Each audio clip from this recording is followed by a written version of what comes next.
Okay, welcome back to the deep dive. Today we're going to be tackling a pretty heavy topic. Yeah. Yeah, we're diving into a bunch of material that all basically argues for the same thing. Yeah. Returning land to indigenous people and, like repatriating foreign populations to Mhm. try to, make up for historical wrongs and all that stuff and protect their culture. And it's heavy stuff. It's not just like, oh, let's change the law. Yeah. This is about like people's core beliefs about history and where they belong and just how much colonization has really messed things up. Yeah, absolutely. So we're not here to say like, yeah, you're right or no, you're wrong. We're just trying to understand like what's the thinking behind all this. Exactly. And Yeah. okay, so let's start with this idea of giving back the land. Yeah, and one of the first things that really stood out to me going through all this was just how fundamentally different indigenous people see their land. It's not just a place to them or like a resource. Mhm. It's like it's woven into their entire being, Yeah. Their culture, their spirituality, their identity. It's all right there in the land. The sources we've been looking at, they really drive that point home. It's like a living, breathing thing to them. Yeah.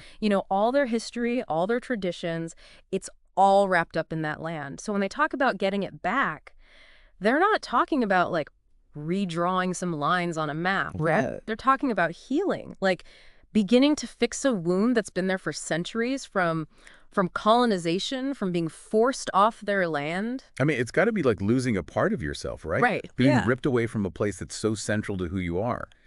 And the sources, they're not just saying this return is symbolic or anything. They're saying it's got to happen so indigenous people can actually, like, reconnect with all that. Yeah. Walk in the footsteps of their ancestors, practice the traditions that were almost wiped out, bring Right. back languages and cultures that are barely hanging on. I mean, what do you think? Like, how much of a difference could that kind of reconnection make? Oh, it'd be huge. Think about it. So many indigenous cultures, their knowledge about plants, animals, sustainable living, it's all tied to specific places. So getting that land back isn't just about remembering who they are, it's about survival. Right. Passing down that knowledge to the next generation. It's about being able to live the way they're supposed to, the way their ancestors did, without someone else telling them what to do. That makes total sense. And something else the sources really hit on is how much it hurts indigenous communities that settlers are still on their land. Oh, yeah. It's like this constant disrespect, like their rights and heritage are being ignored every single day. It's not just something from the past. It's happening right now. Like they're being told they don't matter. Yeah. And what really comes up a lot is this idea of, foreigners coming in and putting down roots, raising families, building lives right on land that indigenous people see as theirs, as their ancestors. And the sources say this is a problem because it's not just about individuals living somewhere. It's like, it's almost like they're claiming ownership. And that further disconnects indigenous people from their own land, like it diminishes their connection. There's a real fear that if this keeps going generation after generation, it'll just erase indigenous people from their own home.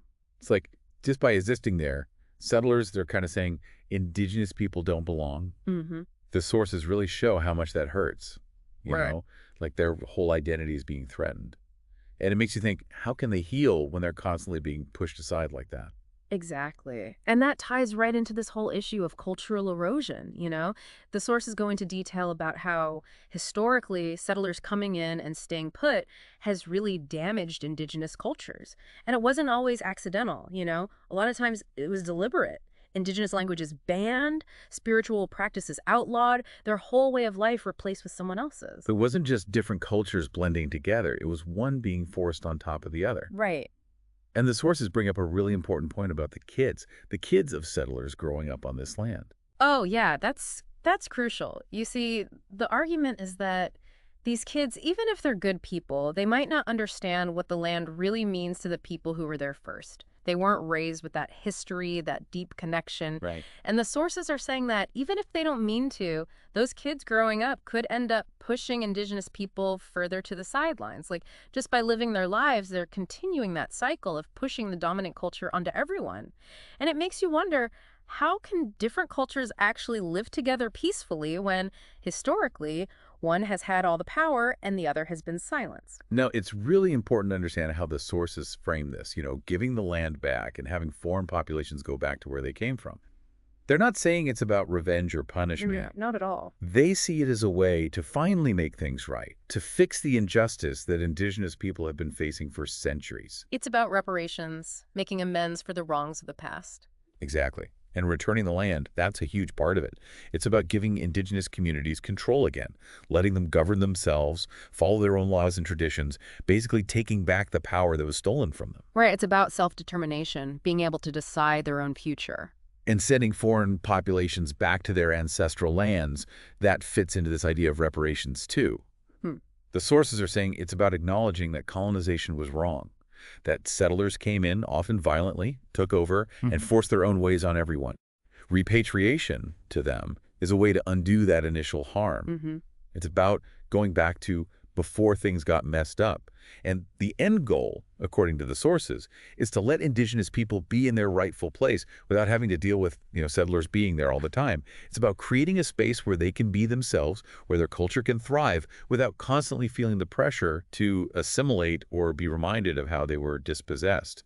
They're saying this is what's needed for real reconciliation, for things to actually get better. Yeah, and we have to remember, we're not just talking about land here, we're talking about people's lives, their hearts. The sources are saying that forced integration and loss of their land has caused deep psychological wounds, real trauma that has lasted for generations. Absolutely. It's not just about stuff being taken away. It's about people's spirits being broken. And what the sources are saying is that even though settlers might feel connected to the land they live on now, for indigenous people, it's a constant reminder of that injustice. It's like they're being told they don't truly belong in their own home. Yeah, like their history's being overshadowed, like they're invisible. And the sources believe that giving back the land and having settlers leave could start to heal those wounds.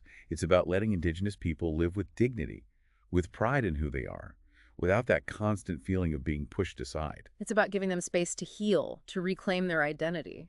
We keep coming back to this idea of cultural preservation, and it's for good reason. The sources are so clear about how sacred the land is to indigenous people. It's not just dirt, it's everything to them.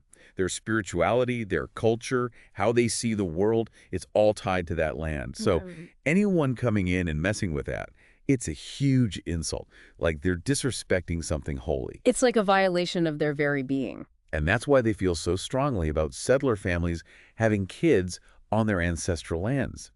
The sources present it as more than just people living there. It's like they're trying to replace indigenous people. Like they're saying, this is our land now, our kids are going to grow up here, and they're going to be the majority. It's like a continuation of colonization, almost. Yeah. And so what they're proposing, giving the land back and all that, it's all about protecting indigenous people's right to their own culture. It's about letting them live their lives, practice their traditions, and pass all that down to their kids without having to worry about being assimilated or erased by another culture. It's about self-preservation, ensuring their cultures can thrive. One last thing the sources bring up is this idea of making amends, of taking responsibility. They're saying that giving the land back and having settlers leave is how society can actually atone for the wrongs of colonization. It's about going beyond just saying sorry. It's about taking action. Right. It's about showing that they understand the harm that was done and are willing to do something to fix it. It's about giving indigenous communities a real chance to rebuild, to reclaim their heritage and move forward in a world that's more just, where they have control over their own destinies. It's about righting the wrongs of the past and giving indigenous communities the power to shape their own future. So, going through all these sources, the main argument is pretty clear. Returning land to indigenous people and repatriating foreign populations, it's not just a political idea, it's about basic fairness. It's about making sure indigenous cultures can survive and thrive. And this idea, it comes from such a deep place. It's about their connection to the land, the disrespect they feel from settlers, the damage that's been done to their cultures, the need for real reparations, the pain they carry from being displaced, the importance of keeping their traditions alive, and the idea that society has a responsibility to fix what it broke. It's a lot to think about, and it really makes you question, like, what is justice? What does it mean to make things right after centuries of wrongdoing? How do different cultures see these things? Historical grievances, collective rights, the idea that we're responsible for what our ancestors did. I think exploring these different perspectives, that's where the real challenge lies. That's how we start to understand how complicated and important this conversation really is. That is a good place to stop for today. Thank you for listening to The Deep Dive. Thank you.